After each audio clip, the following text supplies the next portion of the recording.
This really gets to the thrust of why we do this show. Yes, I agree. The reason I wanted to lead the podcast with this is because this is the mentality that drives so many of our public educators today. Not all, right. But a great many. And the more time goes on and the younger they are, coming fresh out of colleges that are training these teachers, they are activists, and they believe that their political emotions get to rule their decision-making, and they're justified in the things that they say, no matter how parents and students feel about it. Hey, welcome into this latest edition of Making the Leap. Glad to have you along today. We are doing a kind of a departure from the regular format. We don't always do this, but every now and again we like to stop because the stack gets thick, and we notice there are a series of stories that we think are worthy of our attention. I think there's a lot coming kind of down the lane that's going to be popping up a lot more regarding education based on the results of the election. Yeah, there always are a lot of stories. Culturally, going into the election, there were a ton of stories. Mm-hmm. After this election, there were a lot of stories. And one of the most talked about shows we've done as of late was when we had our pastor in to talk about how, in a Christian way, in a loving way, to vote and think about the election. Well, now we're through the election. For the most part, except for some states that are still counting, like Pennsylvania. Right. But we're almost done, and we know that there are going to be some things coming down the pike in the Trump administration that he wants to do with education, specifically the Department of Education, that are undoubtedly going to get the backs up of many school activists, teachers union types, and so we're here for it, we're ready for it, and there are interesting discussions going on all over the country in different states about things that they want to implement and institute, and we will get into some of those, but I thought we would start with one of the most interesting stories to me, and that was the reaction to Trump's victory in the first place. Yes. Mm-hmm. The unbelievable reaction. Can we use meltdown? Yeah. I mean, it's one thing from like kids, I guess, or I don't know. I don't even know. Should kids really be freaking out? Like, are we not doing our kids a disservice if because they're reading the adults. They do read the room, whether we want them to or not. Right. So there shouldn't, like when you talk about kids, like younger kids, I feel like that should be a non-issue. No child should feel that their world is about to erupt, regardless. And in fact, I'm going to get into another story related to that in just a little bit. Gen X, interestingly, was the demographic that voted definitively for Trump. It was the only demographic, not what they call the boomer generation, and not those younger. Millennial and Y. Than Gen X. Mm-hmm. It was the Gen X generation that voted for Trump. And there's something. And Gen X, just to clear for people, is like the 65 to 80, 1965 to 1979, 80-ish. There is something in that particular generation that I think is going on, and I want to explore it in a minute, that I think relates to all of these younger people melting down about a Trump victory. Fair. But let's start with a story out of Connecticut. And this has to do specifically with a teacher. And I want you, on this show, as we talk about thinking about making the leap from your kids in public school to hopefully either a Christian school or homeschooling. Is this going on in your own school? I think you have to ask yourself, if your kids are in public school, do you have a public school teacher like this? And I think, yes, you probably do. It might not be as outward as this story, kind of demonstrates, but I think it is. I know I was sharing with you, I had talked with a friend of mine who teaches in a middle school, and she said she tries to keep just kind of to herself in general when she's talking with other teachers, when politics comes up, when these situations are happening. I actually talked to her on election day, and she said, oh yeah, no, I'm not even, actually it was the day after. She said, I'm not leaving my room today. I'm just going to let those teachers down there kind of do what they're going to do, because they were freaking out with the results. No. They were not in a good headspace. Those were her words, not mine. And those people then have to go in and figure out how to function as adults teaching your children. So I think, yes, they are there. That was just one teacher, one school. But I would guess if I could pull teachers in every building, all the teachers that I know that are in public education, 100%, I think. What's the matter with any grown adult, no matter their profession, whether they're a teacher or a plumber? What's the matter with a grown adult that can't function the day after at work after an election? And I'm talking about regardless of the election. And I don't care if you're a Trump voter. Yes, I don't care if you were a Harris voter. I don't care if you're a Trump voter and Trump won and you're enthusiastic. I don't understand why a thinking American adult can't function the next day respectfully and responsibly without either being ridiculously over the top football excited. spiking excited or depressed and needing to cuddle and weep. It makes no sense. You're not well. You're not a well emotionally adjusted person. Well, you said the word thinking. I'm not sure. I mean, I was glad. Like I don't think it's a surprise, right, to anybody. I was glad, but I think you get up and you go about your day because you have other things and responsibilities to focus on, right? And so I think when you talk about what's the matter, I think there isn't maybe as much thinking going on. There isn't as much reality of, I just have to live my life. I bet if those people turned off their phones and turned off the television, nothing about their life was different if they didn't know the difference. Like if they didn't know that was what had just happened, I think nothing about their life is going to alter dramatically that day or the next. And I think we have I don't know if it's a psyche problem. I definitely think there's, again, both ends, because I think you can have both extremes. Mental. Well, we have a Jesus problem. Well, yes. We have a total lack of a believer mentality. But I was going to say, like, the mental well-being of people, the mental health of people. When you're so wrapped up in one thing determining whether you're feeling like you can function or not, you have a real issue, whether it doesn't matter if it's election related or not. So I want you to consider this is your school teacher, one of your school teachers of your kids in school. Put on your parent hat for a minute if you're not still a parent, or you're a parent of someone in public school. And Annie Dunleavy is one of your kids' teachers. She teaches in the Cheshire School District, Cheshire Public Schools in New Haven, Connecticut. She freaked out online, I guess, after Trump won. And a video of her freaking out surfaced, and it was made public. The news in New Haven broke the story and sat down with her to get her reaction and her perspective as she was going to be punished for this freakout video. So the local news in New Haven is what you're going to hear, is the local news in New Haven interviewing this teacher about her freakout session. Let's watch and then get your reaction. Those who know you say you love teaching. How hard is it to walk away from that? It's hard right now because, this is not who I am as a professional or who I am as a teacher. I've devoted my whole life to this, preparing my whole life. I always wanted to be a teacher from the time I was a young child. I finally worked my way up to that. And I am well respected, which I appreciate. I love my students. I love their families. I love the people I work with. I'm just trying to do what's right now to get my life back on track and get back to what I love. And it's my biggest passion in the world. What's your message to those parents? Those parents, I am so sorry that you had to see that side of me, because the only side of me I ever wanted you to see was what you saw and what I did for your kids and what I did for you. And I hope that I was always a support and always did everything that I possibly could for you. And I promise you that I intended to, and I did everything I could to be there for the families and the parents, and just how sorry I am that now this is out there and they have to see this side of me. Now, I want you to consider, and we didn't even play for you what she said, because frankly, I don't want to dignify it, but I will quote some of the things she said in the video that cost her her job. Well, at least she resigned. And to be clear, she didn't get fired. She resigned. She resigned, yes. She said in her video after Donald Trump won that supporters should not test their gangster on her, whatever that means, because they will end up on a stretcher gone forever, she said on a social media post. The school superintendent released a statement responding, said her comments did not reflect the position of the school system.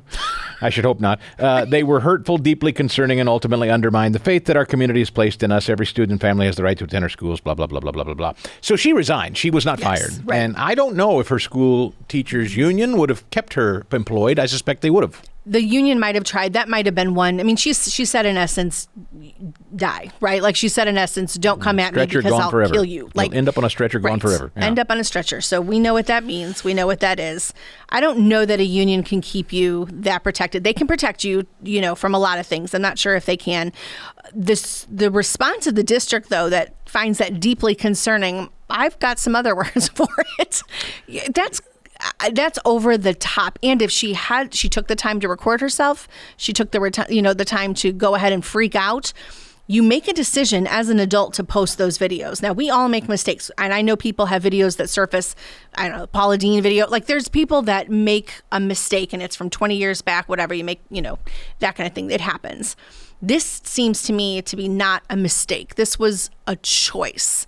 This was something that she was recording. She was upset, and she was joining in with the hundreds of thousands of other meltdown videos that were really going viral within those few days right after, especially after the election. Do you care about your students and your teachers if you post, or your students and parents? Do you care about them like she claims? She went on a media tour after she resigned, because she was made famous because of her stupid posts. So she goes on a media tour, and like this one that you just heard, and she weeps to the news she's person. so sad. I'm so sorry. I love my kids, and I love their parents.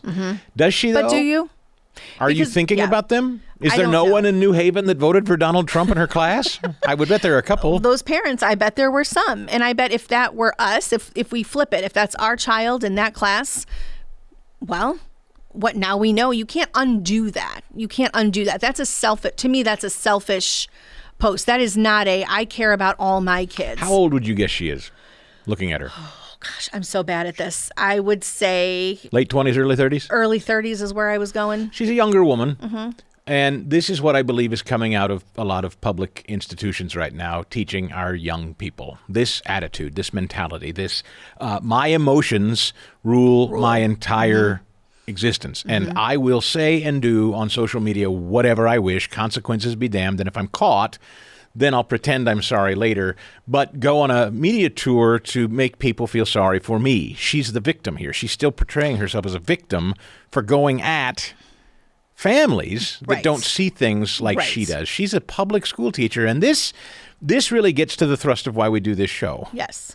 I agree. The reason I wanted to lead the podcast with this is because this is the mentality that drives so many of our public educators today. Not all, right. But a great many. And the more time goes on and the younger they are, coming fresh out of colleges that are training these teachers, they are activists, and they believe that their political emotions get to rule their decision-making, and they're justified in the things that they say, no matter how parents and students feel about it.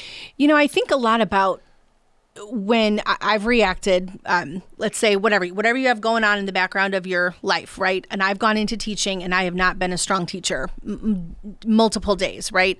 So you lose a parent, you have a problem at home with your spouse, there's things going on, right? And I've gone in and not been a solid, strong teacher. I did not unleash the extent of all my emotions. Well, we didn't have social media at the time, but I didn't go and do that, share it out there for everybody. I kind of handled it in the background. Did come in, didn't perform as well probably that day or that week, and then kind of revamped and kind of kept going. Yep. And I think that is something that I'm hoping is kind of on the upswing. I'm hoping that that's kind of where we're at as a society is changing a little bit, because I think there's people that are older than us that are like buttoned down, never have an emotion ever. And then I think we're here. And then we have people about 10 to 15 years younger, that maybe 15 to 20, that are like, I can say whatever I want. And now I think it's kind of that pendulum swinging again, because that to me is somebody that doesn't have a healthy hold of their emotions at all. And you're allowed to have those emotions, but do we or do we not teach our children that, number one, God has a bigger plan. God's in place. You know, he's got a plan for all these things that are happening in our world. I don't see that evident in that story at all. But we also teach our kids, you can have your feelings, but you can't live in those feelings constantly. I'll tell you this, if any one of the teachers in our daughter's Christian school showed up after that election and said to her class, if any of your parents are Harris voters, don't come at me or I'll put you in a stretcher. Right. I would want him or her fired. Right. I would. Right. And I don't care even a little bit about Kamala Harris, but that is wholly inappropriate. Right. And no Christian school teacher would ever be allowed to continue to teach in his or her Christian school if they said the equivalent. Right. If you did, I mean, you have a big problem in your school. Our 19-year-old son, who is a bank teller, he works in a bank. If a customer walked into his bank and said, I'm very upset that Trump won because I'm a Harris voter and don't talk to me, I'll put you on a stretcher. No. You would be fired. Right. If you were a server at a restaurant, Right. if you were a clerk at a Home Depot. Right. Right. You're not allowed, unless you do a talk show host and you get to act like a baby and get paid like I do, Go be a talk show host. Yes, Don't be a agree, teacher. Agree. And I think that is probably part of it too, right? I think a lot of people like this woman, I think they do envision themselves as advocates somehow. They get up in their social media And accounts. that's the point. And they go out and go nuts. That's Yes. the point. These emotional idiots want to become teachers of our children. Right. Go be a podcaster. There's plenty of outlets Right. for you to go Right. act like that if that's what you Right. want to do, but don't teach our children. Correct. And there are too many activists that want at our kids because they want to raise up a whole generation Right. of people that think like they do. Right. They see our kids as clay that they can mold, and I would just and that's what caution. we saw that during COVID. I mean, Yeah. that's when, I had a little third grader that was in our home that she would come in and stay with us, throughout, with her parents couldn't be at home with her. So she would come do school with us.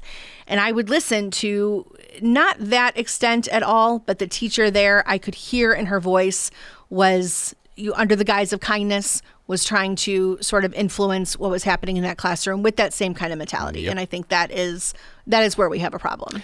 So there's a story about Gen X written at a publication called the FP.com, the F as in Frank, P as in Paul, the FP.com. If you haven't been following the story of Justine Bateman lately, and for people of a certain age, that means something to you. If you're a younger person, you don't probably know her. Justine Bateman is the sister of Jason Bateman. A lot of people know Jason Bateman, the Yes. actor. Oh, yeah. Who's really talented and funny. Yep. Politically speaking, he's on the left. I think he's been pretty outspoken as on the left. His sister, Justine Bateman, is she's older, I think, or I'm not sure. But anyway, she was the star of a sitcom in the 80s called Family Ties. She was Mallory. Mallory and Family Ties. I think a lot of people know the sitcom. The sitcom is basically a story of two parents who were flower children, hippie types, who are now middle-class parents and professionals trying to raise three kids.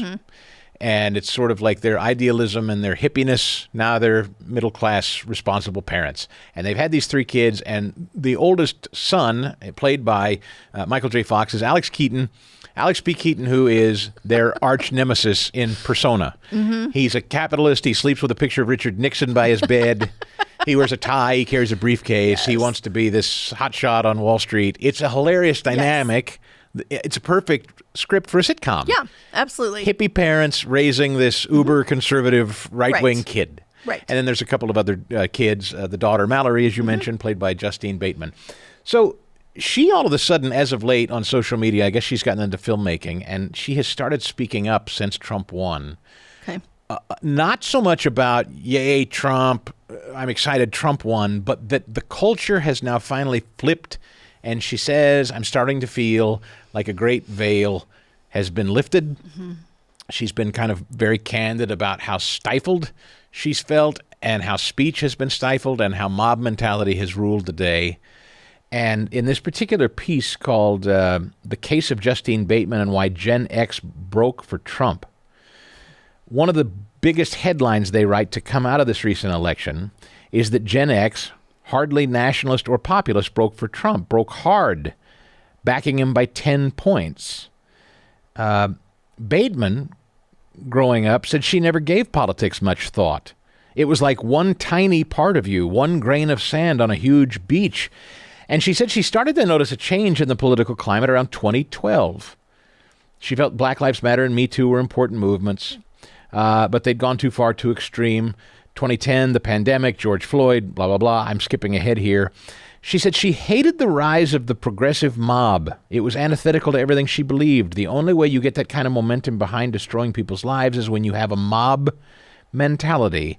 I felt like the fact that Trump won cut that momentum of the mob mentality.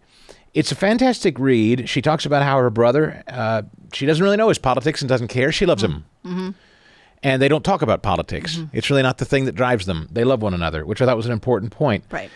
What she will do with this political movement and her new momentum is yet to be seen. One idea, she says, is she thinks it's time for someone to create a new show like Family Ties. She claims that in this current environment, Family Ties couldn't have been made because Alex B. Keaton would have been called a racist and a xenophobe and a bigot by his parents, and that they would have demanded that a show like that feature the Keatons throwing their son out of the house for being a bigot and a rotten person. And the point of Family Ties, interestingly, it was one of Ronald Reagan's favorite shows. Oh, that's interesting.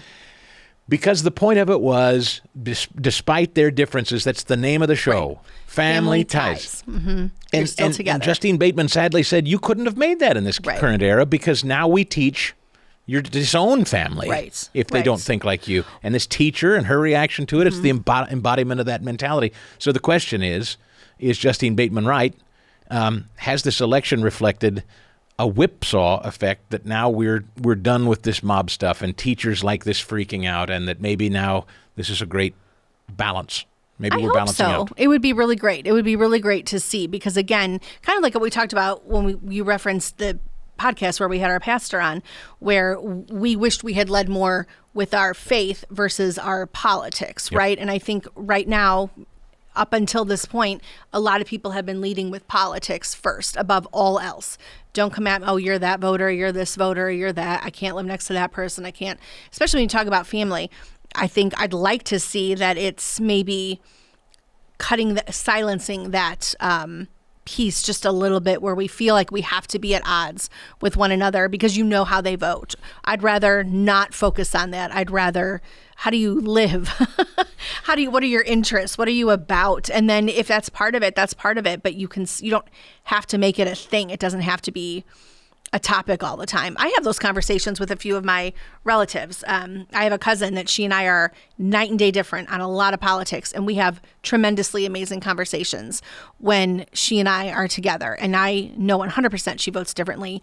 And she's very, very quick to say, and I agree with her, she's like, but we're family.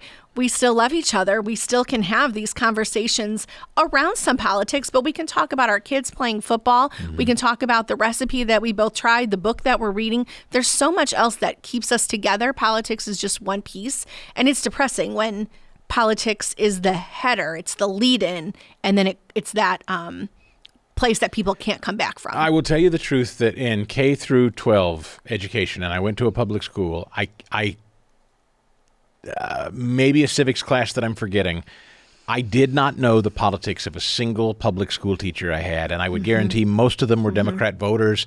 I never knew it. I never knew it. I would agree with that. And something happened. Something changed. Because not only did we know, our kids knew some of the politics of their teachers. That's exactly right. It became central to who these teachers have become. Right. It's their identity now. Right. And what an unfortunate development. But I will also say, given that this is the way the culture has gone and that we advocate now for Christian school or homeschooling, what I also am hearing from great Christian parents is like this from a guy who reached out to me this week in a text. He said, Chris, I'm passing on a note that I got from a first grade elementary teacher in our district. It's startling. And he said to me, and I thought this choice of words was interesting, I hope Trump changes this craziness in the schools. He won't.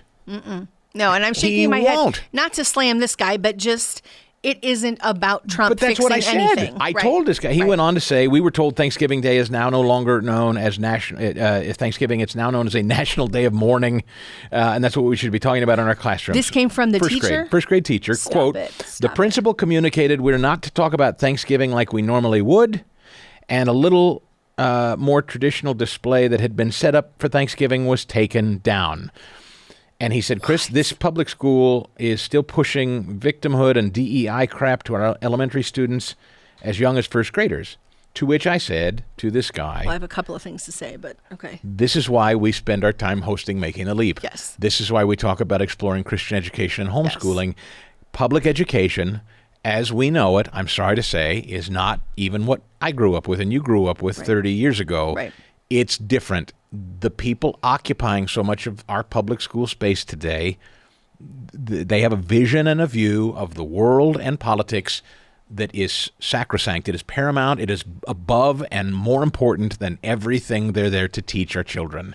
And it won't be fixed by an election. Donald Trump will not fix it. Eliminating the Department of Education will not fix it. No, that's what I was just going to say. That is a great argument for eliminating the Department of Education, but that isn't going to fix the essence of the problem whatsoever. I don't want Trump voters thinking Donald Trump is going to make public school better. No. He's not. No, and that is something that as I look at all the posts coming out, and there's tons of them about wipe out the Department of Education, I find it fascinating because that is just going to create, I mean, yes, fine, if that's what you believe do it, but that isn't our problem. Like, that isn't the main issue. No. And I just thought, oh man, and so it's interesting. And let's just go right into what I know you wanted to talk about too.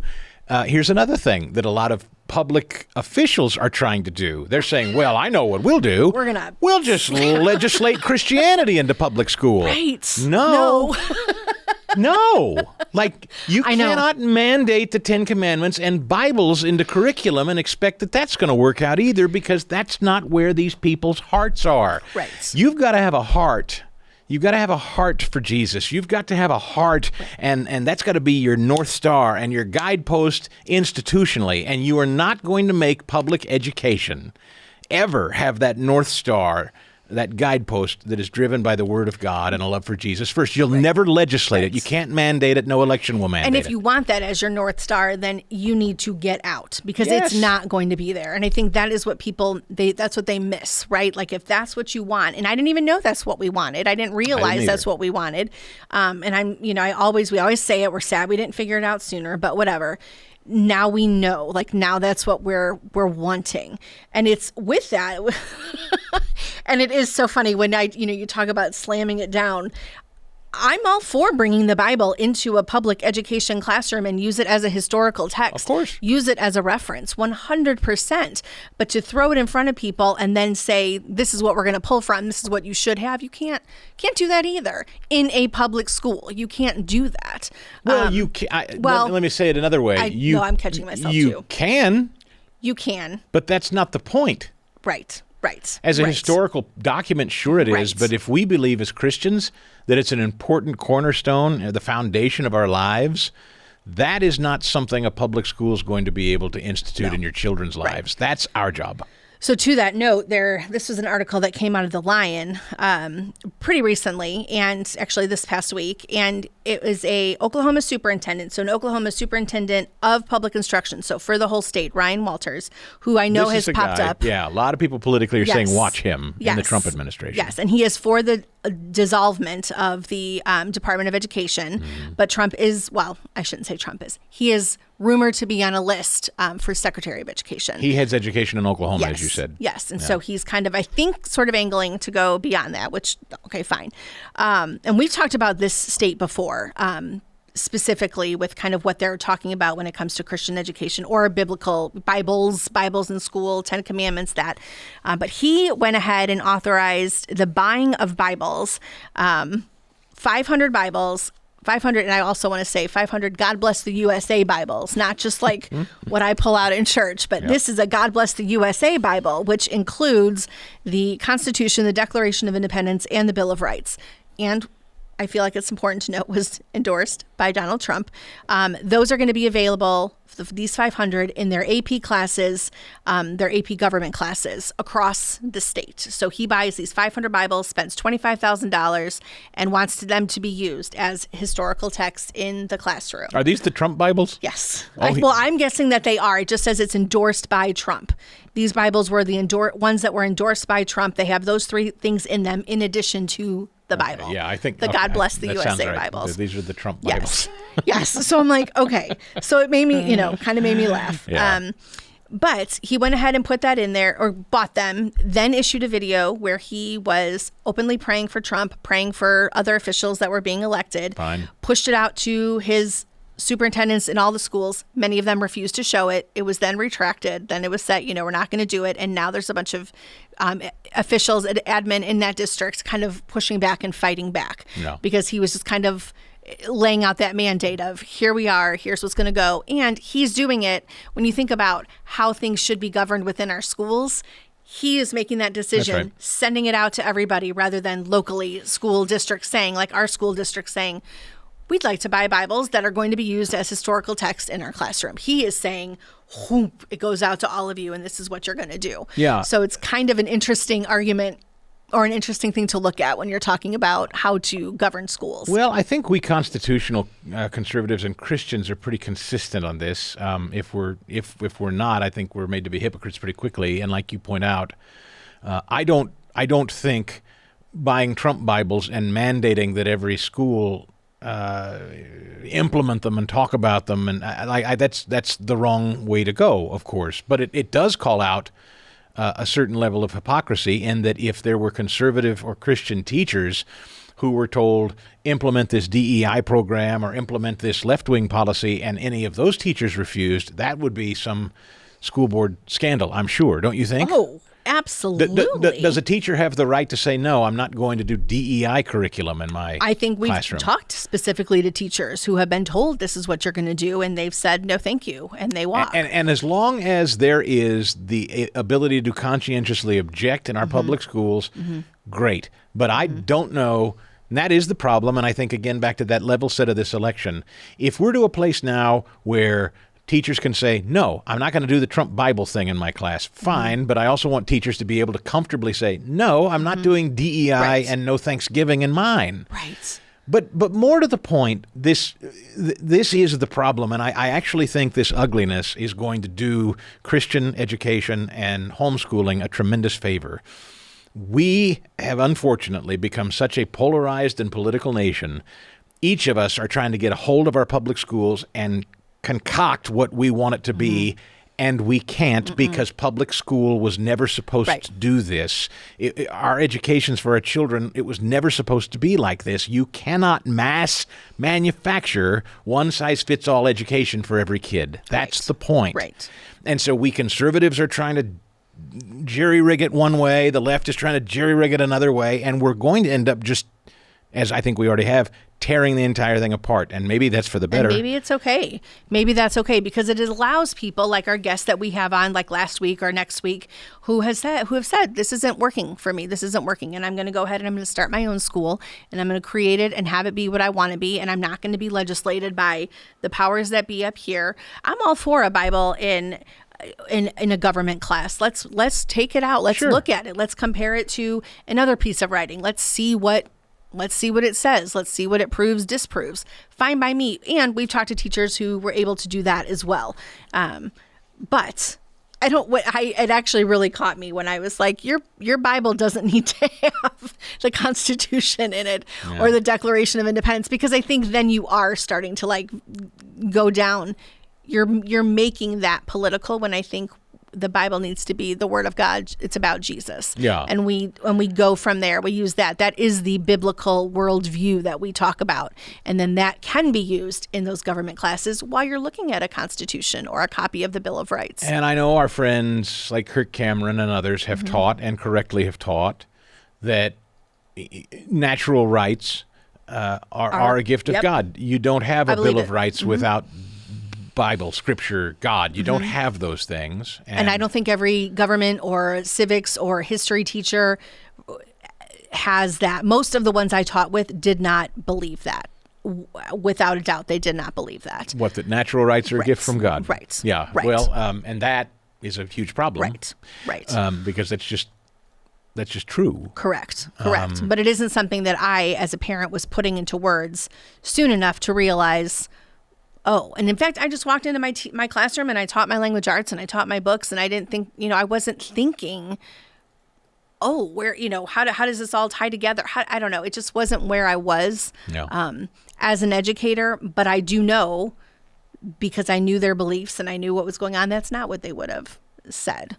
Yeah. And if, in fact, this friend of mine that texted said, Thanksgiving is now being torn down to be a national day of mourning. That's ridiculous. I mean, George Washington's the guy that implemented Thanksgiving as a national holiday. Giving thanks is a Christian tenet, being thankful.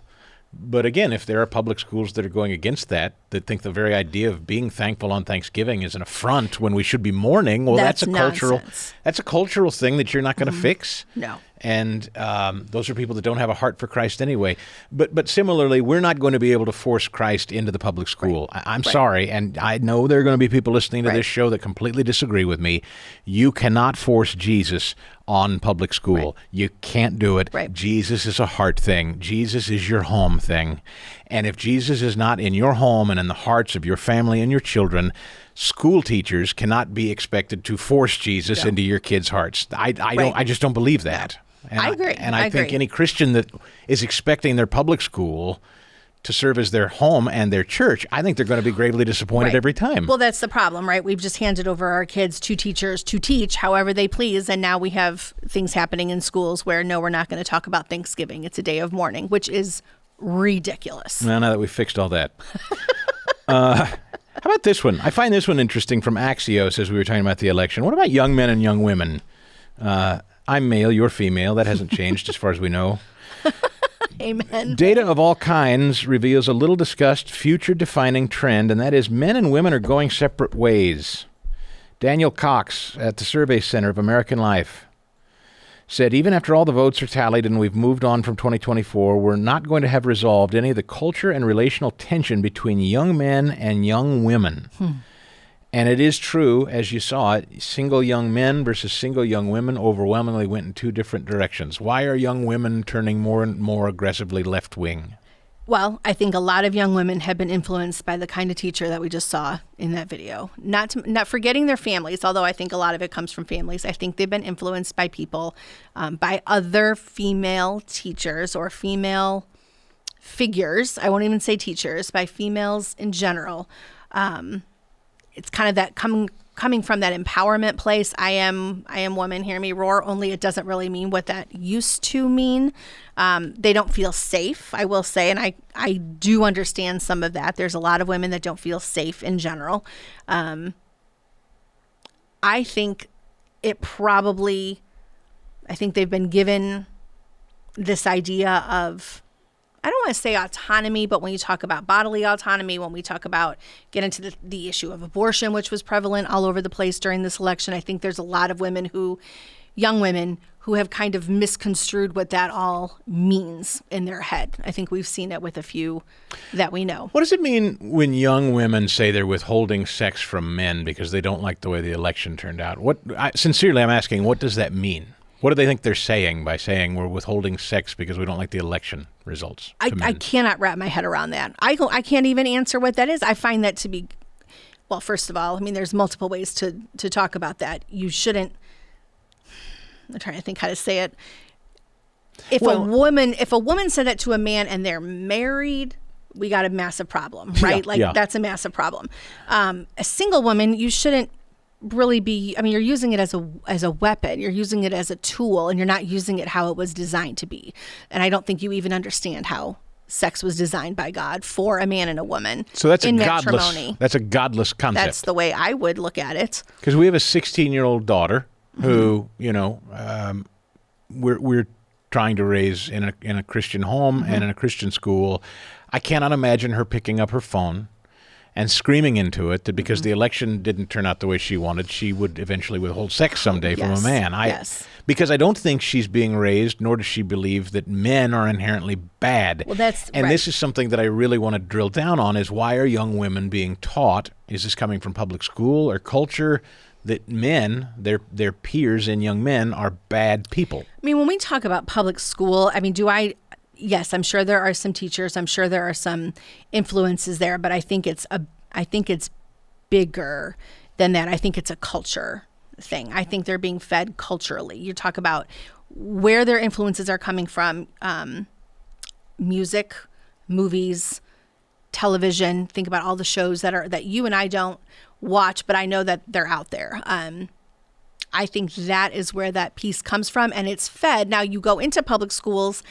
You send, little Miss, Mary into the public school, and now she's got her 5 or 6 friends around her. They're all talking, and they maybe aren't at church on Sundays, or they're not there on Wednesday evenings, or they don't sit and have conversations focused on what the actual roles of men and women are together. I think that's the lack of that is probably what's feeding that idea.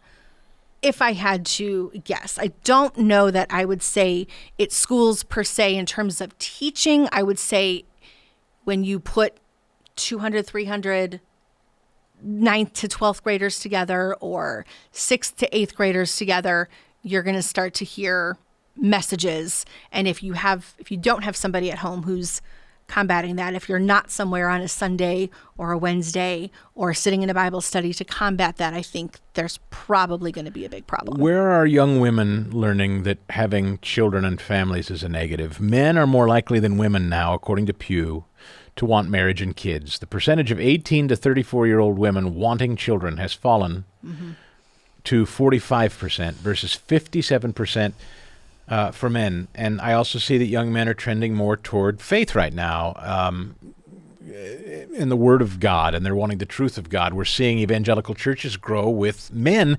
Interestingly, they're falling with women, younger women in particular, and I find that whole thing very, very fascinating. I think there's a lot.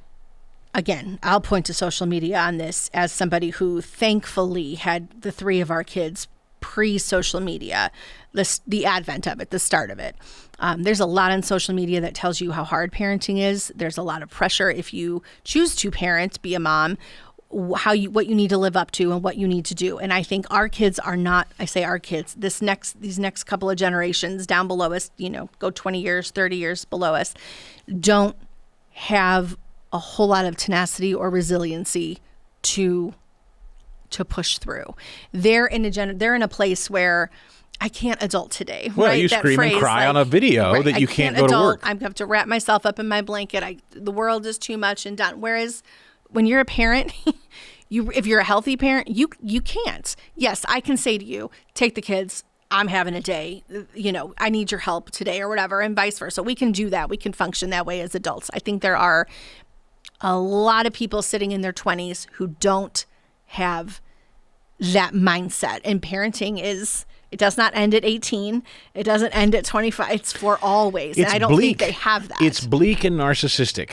When you believe your existence is all there is and there's nothing more to it, it's interesting. Or how to give yourself over to somebody else. That's right. A guy like Tucker Carlson, for instance, right now, to steal a little bit of a concept from his show, he has been on a tear as of late, and I just heard him give an interview recently saying, whatever this means to you, winter is coming, and that he believes you've got to surround yourself with loved ones, cleaving to family. And he says that if we were younger, my wife and me, he says, we would have more children. We have 4 and wish we'd had lots more. I think that's true, at least for me today. Right. I wished we'd had even more children. At the time, I was very selfish and self-absorbed. I didn't think I wanted any.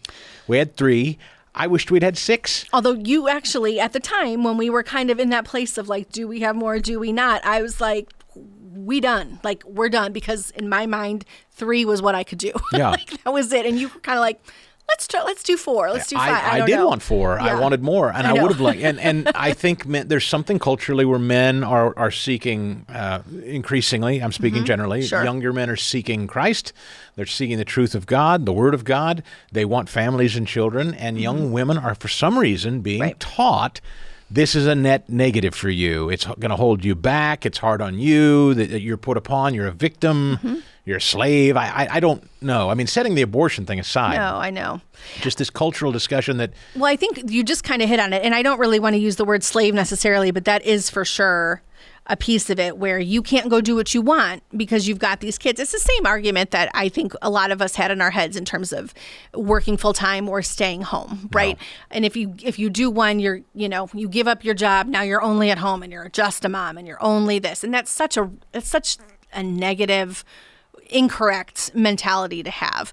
But it was a thing. It was a thing because I grew up thinking I'm going to have a career and maybe I'll have a couple kids and that, I'll do it all together. And I didn't really realize I couldn't do it all together. But you thought about it like a car. I mean, you said, and I'm not, that's not the way you feel today. Right. But as a young woman, you thought, I'll have a job and I'll get a car and a house and a couple of kids. Yeah. Like you say it as like I'll buy a couch and throw a couple of kids in there. Rather than really internalize what that actually means. What that actually is about when you're furthering your, I don't know, in growing your family, sharing your values, doing things in a way that I think is a net positive for society versus not. So how about this? This would be a great way to wrap up this because it goes right with what you were just saying. At the end of the fall, this is an older story now. It's a bit of older news, but it dovetails nicely. The current U.S. Surgeon General, Vivek Murthy, issued an advisory warning about the mental health dangers associated with parenting due to the high levels of stress that come with the most important job in the world. Reading this from Town Hall, Murthy pointed to a survey from the American Psychological Association, finding that 48% of parents say most days their stress is completely overwhelming. So that's almost half of parents say their days of stress are completely overwhelming. 41% say their stress level is so high they can't function. So right there, I think there has to be a stop right there. I know I can point, so financially that is stressful. Yes, being a parent financially can be stressful. So I'm just going to go ahead and take that one off the table. I think a lot of parents are stressed because they're totally overtaxed in terms of running their kids to a million different activities, involving their kids in more than one thing at a time. You know, we talked about that a lot. And when our kids were little, we let them do one activity per season, per kid. So right there, that's 3 things, right, that we had to try to get our kids to. And by the way, we were thought of as kind of like knuckle-dragging monsters. Right, and we weren't doing the big travel leagues. We did the rec leagues, and I had a friend that said, I'll do rec league light, like quote unquote. That was kind of, and I took that in. I was like, that's great. I knew a few people that kind of backed out during winters. They were like, nope, we're going to stay home, and we're not going to go run around. But mostly, they played an instrument. They were in a sport. There were academic involvement, academic expectations, not to mention grades. There were multiple places. And if they played a sport, they probably played a sport fall, winter, spring. And then, of course, they played in summer, right? So when you talk about parents that are at a max level of stress, I think that is the number one reason, if I had to guess. And I will also just say that's a choice. You choose that. So yes, it will come with stress, but you bring a lot of that stress on by putting yourself in that position. Our parents look at us, even now, although in this last year it's really settled down, but they have looked at us, all our parents, and have said like, whoa, you're so busy. And really, comparatively, we weren't. We were Gen Xers, though, and back to that Gen X story, it's just true culturally. Our parents both worked, yours worked, mine worked, and Gen X kids were known as latchkey kids. We kind of fended for ourselves. We were alone a lot. We learned how to function alone. I got home, right. I knew how to cook food on the stove. I had chores to do at home. I had one sport that I played in middle school, and that was it. And a lot of today's kids and people who parent today's kids, quite the opposite. Now they want to be hands-on and managing their every emotion and their every minute of their every day, and that's the opposite of latchkey kid. And I do think there is a piece, like, so for example, I didn't want the kids on the bus. By the time our youngest was 5th, 6th grade, I didn't want her on the bus because there was a lot of craziness going on the school bus, right? So what does that mean for me? That means I was up, I was out the door, I was driving her to school. Granted, pandemic kind of happened in the middle of there. Which, by the way, should have been foreshadowing again. Right. That you went out of your way to keep her off the bus. Yes, I did, 100%. And I did it a little bit with the boys, but mainly with her, just because by that point, that's kind of where we were at. So now you're driving, and for some instances, the drive is 20, 25 minutes. You're driving home. You make that choice. I was lucky and was able to stay home for it. But if you were working, you were doing that, then you were going to work, then you were picking up your kid, you were getting home, or going straight to all the activities. And I know kids that, they did this sport at school, they were picked up and then they were run to the next one, but you got to juggle multiple kids. And so that's a choice, right? You're doing that. But I see that as the one of the biggest issues. And then where does that leave us as a couple?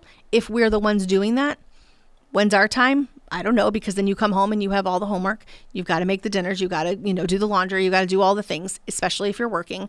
It's scheduling. Right. You're stressed because you're overscheduled. Mm-hmm. I don't know that parenting, if you took out multiple activities, is as stressful. And I say that now because now we're on the end of it where all our kids can drive. They're managing their own schedules. Now I'm kind of like, we've got time. We've got time. But last year, yes, it felt like I had a busy schedule, but we chose to put our daughter in a location that we had a 30-minute drive to get to. Sometimes I had to drive back and forth multiple times. She was in activities. I had to be there to get her home. We didn't have the advantage of a carpool right near us all the time.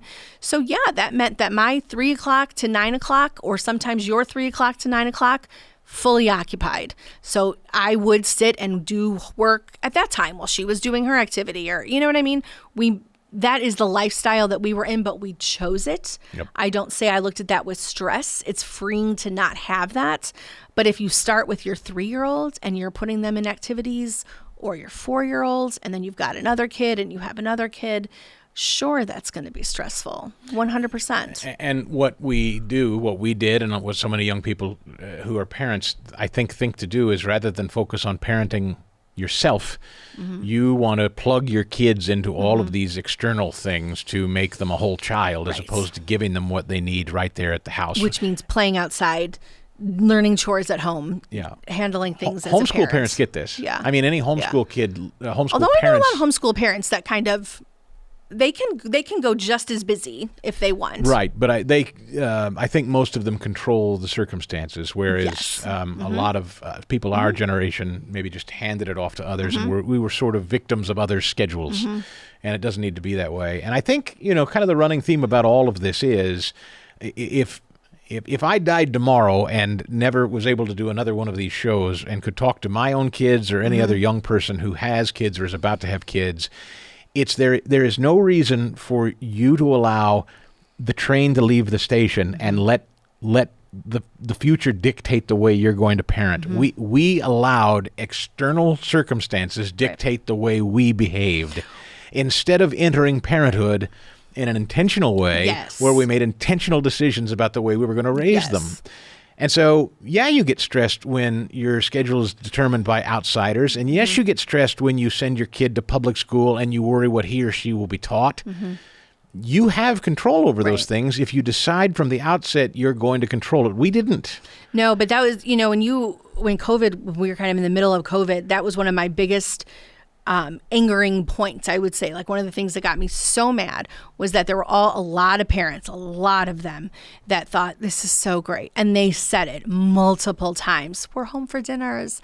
We're having game nights. We're doing all these things. Ooh, our schedule's not so busy. And I was mad. I thought, well, my kid's in one activity. Yours is in 15. That's not my problem. My kid that now has the one activity can't go do any of it.